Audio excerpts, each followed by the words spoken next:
À votre avis, Gandhi est mort à plus ou moins de 150 ans? Maintenant, quelle est votre estimation exacte de l'âge de sa mort? Le premier nombre que je vous ai donné vous a certainement paru absurde. Pourtant, bien qu'absurde, ce nombre influence votre estimation sans même que vous en ayez conscience. Il s'agit en fait d'un biais cognitif, connu sous le nom d'effet d'ancrage. Mais d'abord, qu'est-ce qu'un biais cognitif? La plupart du temps, notre esprit raisonne de manière extrêmement efficace en utilisant des raccourcis mentaux. Seulement, l'utilisation de ces raccourcis mène parfois à des erreurs de raisonnement qu'on appelle biais cognitifs. Dans le cadre de ma thèse, je m'intéresse à l'influence de ces biais sur la prise de décision judiciaire, puisque dans ce domaine, la moindre erreur de jugement peut avoir des conséquences dramatiques. Je m'intéresse principalement à un biais qu'on appelle le biais d'ancrage.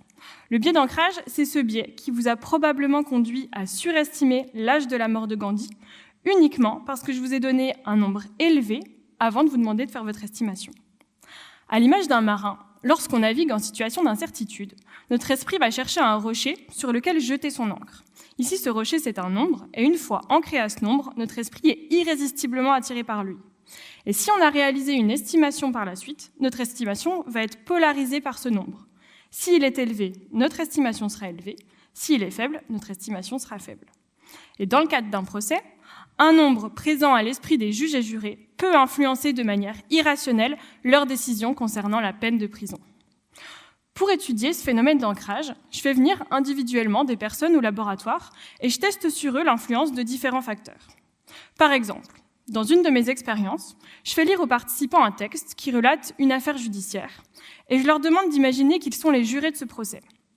Mais avant qu'ils se prononcent sur la peine de prison, je leur présente un sac de jetons sur lesquels sont écrits différents nombres. Je pioche l'un de ces jetons et j'explique que le nombre tiré au sort désigne la peine de prison proposée par l'un des jurés du procès. Seulement, ce que les participants ignorent, c'est que j'utilise un trucage de magicien qui me permet de choisir uniquement le nombre 5 ou le nombre 25. Et les résultats montrent que les participants pour qui j'ai pioché le nombre 5 donnent en moyenne 11 ans de prison, alors que les participants pour qui j'ai pioché le nombre 25 donnent en moyenne 16 ans de prison. Donc un nombre qu'ils considèrent aléatoire fait varier la décision des participants d'en moyenne 5 ans de prison. Et ça, même lorsque je les informe en amont de l'expérience de l'existence du biais d'ancrage. L'objectif de ma thèse est de cerner les différents facteurs susceptibles d'influer sur les prises de décision judiciaires et qui sait, peut-être permettre de trouver des méthodes capables de les limiter à défaut de les éviter. Ah, et au fait, Gandhi est mort à 78 ans.